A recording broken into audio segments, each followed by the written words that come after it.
I think most of you have heard of this, but we just had an election a few days ago. I wanted to talk about some of the results. It's been a while, so it's about damn time I shot another video. And I'm gonna make a few changes to my news channel, or maybe it's just one small one. But I want to start doing 2 news shows in one video since I'm not making that many. I think it's going to be a lot better value for you, the viewers, and me, the show host, to actually produce a little bit more news with the limited time I am able to and what I'm actually willing to do right now. And it's not going to be too much more work, so I just got to really just adjust a little bit about how I research and shoot my videos. But a little bit of inside football is that, or maybe inside basketball, since I'm still not watching the NFL because of the Colin Kaepernick blackballing, being blackballed by the NFL owners. But with my camera, it only records at 20-minute segments, so I can't really do 2 news stories and have 2 long news stories, because then just trying to adjust it and try to stop it and then restart it. It's not really all that great of a setup to do it like that. But I could do like 2 shorter ones and like 1 20-minute recording. And every now and then I do go over, but really not going to try to do too many, like 2 long news stories in one video. But what I did want to talk to you guys about is the election results again, and in this video I'm just going to do the local results for me in North Carolina. So at first I wanted to do a little bit longer of election coverage, but I'm actually really going to start digging into results of a lot of different races. Because at first I was just going to talk about how there was no fucking blue wave, it's just a blue trickle, because a few key races that Democrats had a chance to win and maybe they should have won, if depending on the factors of each race and what the party's been doing or not doing as a whole, is a reason, or one of the few reasons why those candidates actually lost when they probably should have made a few changes and actually won those races.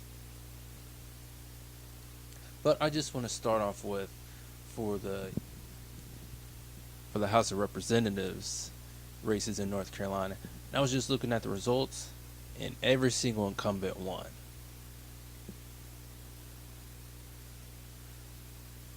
So the blue wave didn't hit North Carolina because, like I said, there was no blue wave. It was just a little blue trickle, or maybe just a blue teardrop in the eyes of the Democratic Party. Because for everybody to talk about, well, the mainstream media talk about there being a blue wave coming to really take over, they didn't really win as many seats as they should have, because they picked up 23 seats, I believe, in the House. So they do have control of the House, but it's not just about the House that the Democrats needed to take over, and that's partially why I'm saying it was a pretty shitty turnout for them and a shitty result. And the results is that maybe they won't be able to, I'm thinking that going forward they're not gonna automatically push whatever shitty policies that President Trump and the GOP wants to implement, but they're not gonna do much to really make sure that they start pushing and beating the GOP down with, hey, we need Medicare for all, you guys need to pass a single payer healthcare system, because President Trump campaigned on that. So he has a mandate to say, we're going to give the people single payer because that's what we need. They could start beating them up on, hey, we need a jobs program and a jobs bill to rebuild the infrastructure and make sure the communities are strengthened and people have more income in their pockets, so they could support all the needs that they have and some of the luxuries. And then in turn, the government would be able to get a little bit more tax revenue from those people that have better paying jobs they could beat them down on student loan and debt, and they could say, hey, we need to relieve people of their student loan and debts because we're relieving the debts of the fucking banks whenever we shouldn't have. We should have broke them into fucking 1,000 pieces or took their asses over, but we didn't do that. So you need to forgive students because you're breaking the backs of the people of the United States by burdening them with a shitload of debt that we shouldn't have, because in part that we don't have free higher education because the GOP keeps, or they could say you guys have continuously cut funding for public education over the past 20-30 years, and that's just hurting the communities and hurting individuals. So we need to actually back the people and actually increase money for public education and just make higher education completely free. And then they could go on and on with election reforms. They could go on and on with affordable housing. They could go on with environmental protections for the people, and it just goes down the list. But my state also had some ballot initiatives, and I read them, and it seemed pretty straightforward. But after I went and looked on this one website, I'm gonna put a link on it for you guys to check it out. A few of their initiatives or constitutional amendments for the state of North Carolina were a little bit tricky. And when I did go to vote, because I voted early actually, I did receive this or see this little checklist on what the Democratic Party said, you shouldn't vote for. But I actually didn't go with them on a few of them. But one of the ballot initiatives was a constitutional right to hunt and fish. First, I was thinking of saying yes on it, but then after I looked at the sheet and I just really thought about, is it that the government's really trying to stop people from hunting and fishing? And there's just a little bit of regulation with that because people really need to get people just need to get a license to hunt and fish. So I was like, no, I'll just put no, because that's constitutional rights not really needed. And for the victims' rights, this was an important one that I actually fucked up on, because it expands the constitutional rights of crime victims. And I misread it and thought it was expanding the constitutional rights of sex crime victims. So at first I was filling out yes, then at the last second I was like, oh shit, this is just constitutional rights of crime victims. So I scribbled it out and didn't even color it at all in, so hopefully they didn't count mine as a yes. Because at the last second I was like, no, this is some Republican bullshit where they're gonna end up fucking people over because they want to make sure that people that has their shit stolen from them get too much power, some bullshit. So I actually didn't like that one at all, so I kind of fucked up on that. So I'm actually gonna have to, in the 2020 election, really make sure for these ballot initiatives and actually research what's going on through them. Because another one tripped me up too. But one was the maximum tax rate. And it was changing the cap on income tax from 10% to 7%. I put no. I was like, fuck that, because this is definitely just a blatant tax cut for the wealthy, because they're just gonna do that shit for corporate tax and that's it. So I definitely put no, but that did pass.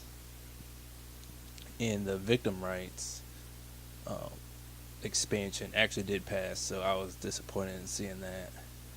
And for the hunting and fishing one, that also did pass in my state, but that wasn't that big a deal to me. And another really big one was requiring a photo ID to vote. That passed, but one of the courts actually struck it down. I think it was a federal court. So even though that passed, the federal court should strike it down again, because it's just fucking unconstitutional to put extra restrictions on having people to vote, especially since it's just pretty much blatantly to make sure that black people don't vote and some brown people. So hopefully the courts will actually come through and strike that shit down too.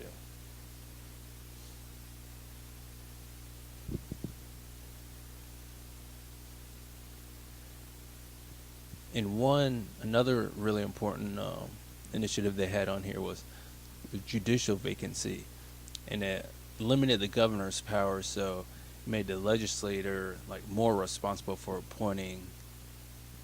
Oh no, this one was the tricky one because on the ballot it just said that it was going to like implement. Pretty sure it said to just implement a bipartisan state board of ethics and election enforcement. So I hit yes on this one because I was like, yeah, we should do that. But actually, what happened was it was to remove the governor's power to make appointments to this like commission. So this is another one I fucked up on where I shouldn't have just straight up thought that the Republicans are being honest about, oh, we should actually just implement this, but they were just actually trying to gut the governor's power even more. So that was just that was an overreach in their power and how they're trying to undermine the public's will to be able to decide on who they want to run the state government, and how they just want to do in a carte blanche way to just undermine the political system because of partisan politics. So this is one I shouldn't have voted yes on at all.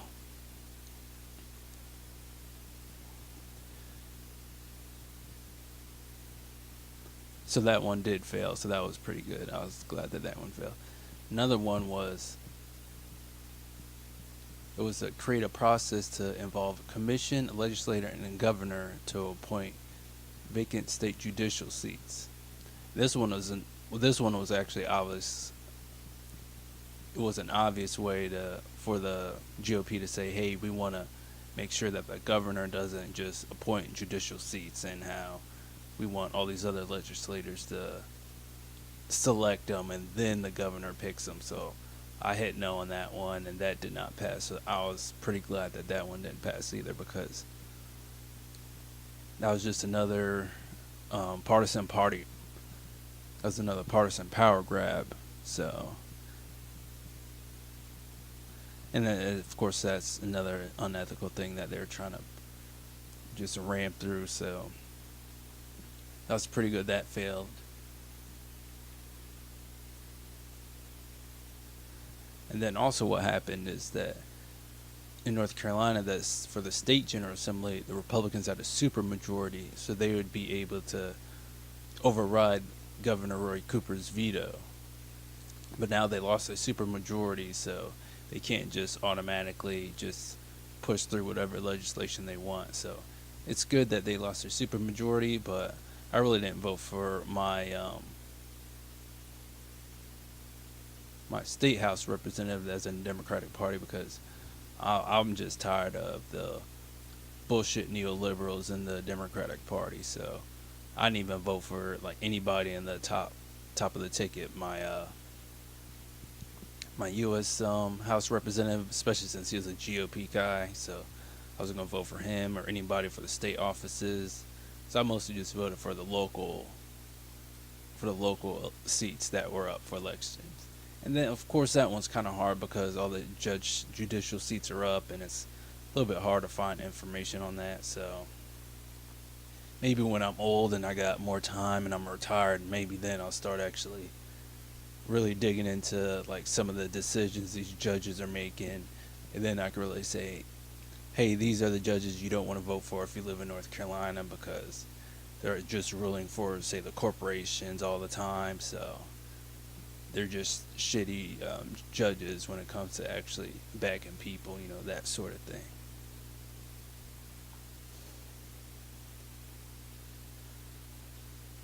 So I should be following this video up with my overview of the rest of the national elections that happen for the midterms.